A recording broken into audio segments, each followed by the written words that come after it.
এ তুই কি করে এসেছিস বাবা?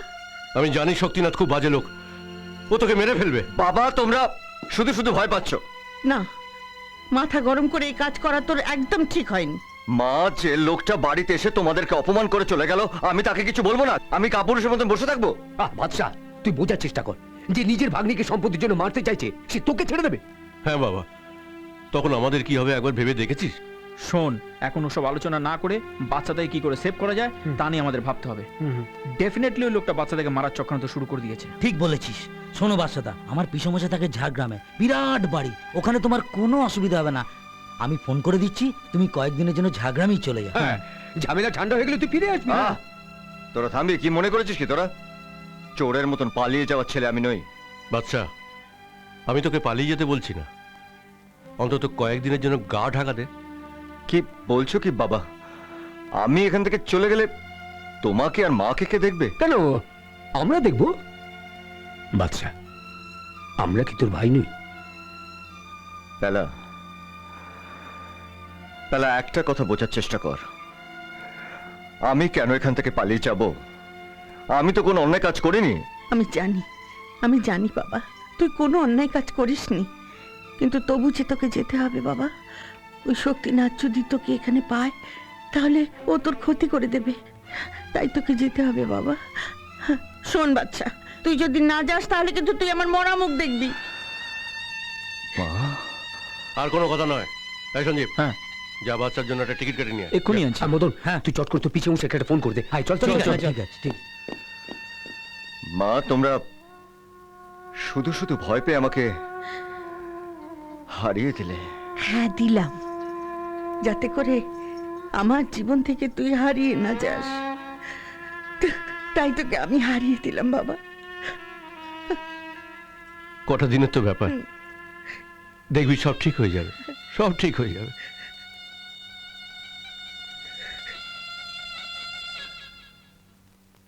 কিছুই ঠিক হবে না। তোরা শুধু শুধু আমায় ঝাড়গ্রাম পাঠাচ্ছিস। শুধু শুধু নয় তিতলি, বর্ষা ছিল ওই বাদশাদা, কিন্তু সেও তো তোকে ছেড়ে চলে গেল। এত সব কিছু তোর ওই মামার জন্য। শোন তিতলি, ওখানে আমি আমার দাদা বৌদিকে ফোন করে বলে দিয়েছি, দাদা তোকে বাস স্ট্যান্ডে নিতেও আসবে। বিশ্বাস কর, আমার কিন্তু একদম যেতে ইচ্ছে করছে না। না মা, ও কথা বলিস না, তোকে যেতেই হবে। কিন্তু মা, তুমি বুঝতে পারছো না, আমার চলে যাওয়ার পরে যখন মামা জানতে পারবে তখন তোমার উপর ভীষণ টর্চার করবে। আমি ওর বোন, মেরে তো ফেলবে না। সারা জীবন ওর অনেক অত্যাচার আমি সহ্য করেছি রে মা, তুই একদম চিন্তা করবি না। আর তাছাড়া আমরা তো আছি। ম্যাডাম, আপনি কি বাইরে যাচ্ছেন? স্যার জানেন আপনি যাচ্ছেন। ভয় পাবেন না, দিদি আমাকে ফোন করেছিলেন। এই নিন আপনার ঝাড়গ্রাম যাবার বাসের টিকিট। আপনি? স্যার জানবেন না, আপনি যান। ম্যাডাম, একটা কথা জানবেন, আপনার নুন খেয়েছি, বেইমানি করতে পারবো না। এই নিন। Thank you. আপনি নিশ্চিন্তে থাকুন দিদি, ঝাড়গ্রাম পর্যন্ত ওনার সঙ্গে আমি ছায়ার মতো থাকব। বেরিয়ে পড়ুন, এই সুযোগে বেরিয়ে পড়ুন, মুক্তি পাবার সময় হয়ে গেছে, বেরিয়ে পড়ুন।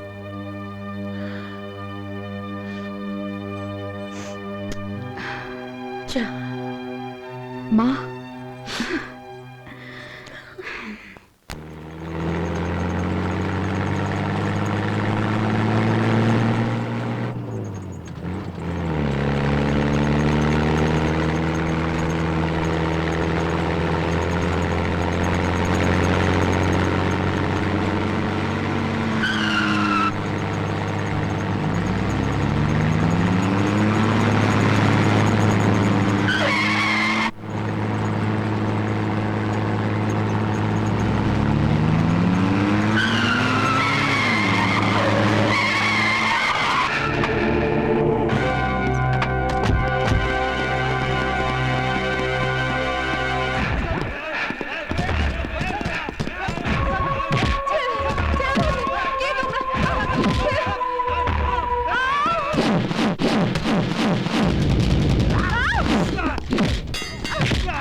এই পাগল, একটা ছেলে একটা মেয়েকে এদিক দিয়ে যেতে, এই পাগল, একটা ছেলে একটা মেয়েকে এদিক দিয়ে যেতে দেখেছিস?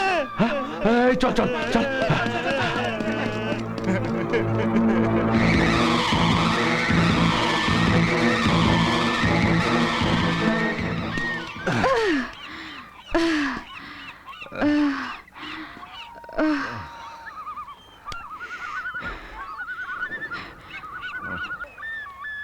আমি মরে যেতে চাই, আমি এই যন্ত্রণা থেকে মুক্তি চাই। কোথায় যাচ্ছিলেন? ঝাড়গ্রাম। আপনি কি আমার পিছু ছাড়বেন না? আমি তো ঝাড়গ্রামের দিকে যাচ্ছিলাম। আপনি ওখানে যাচ্ছেন, আমি কি করে জানবো? জানা উচিত ছিল। সরি, আমি আর আপনাকে বিপদে ফেলতে চাই না, আমি যাচ্ছি। এই ঘন জঙ্গলে একা গিয়ে আবার বিপদ রেখে আনবেন? এমনিতে আপনাকে নিয়ে আমার বাড়িতে অনেক টেনশন, আমার বাবা মা অনেক কষ্ট পাচ্ছেন। নেহাত আমার জীবনটাকে আপনার জন্য বাজি রেখেছি।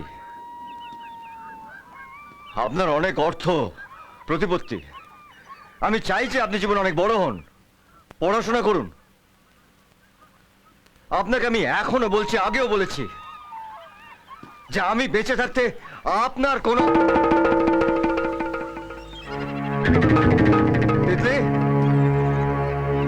তিতলি,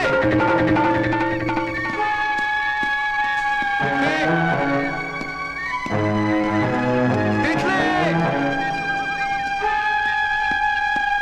তিতলি।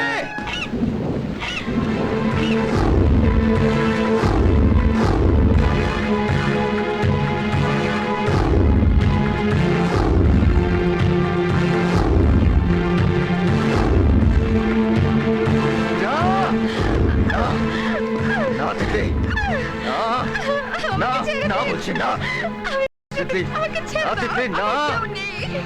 আমাকে কেউ ভালোবাসে না। তোমাকে আমার জন্য বাঁচতে হবে তিতলি, শুধু আমার জন্য বাঁচতে হবে। তুমি কেন বোঝো না যে আমি তোমাকে ভালোবাসি তিতলি, আমি তোমাকে ভালোবাসি।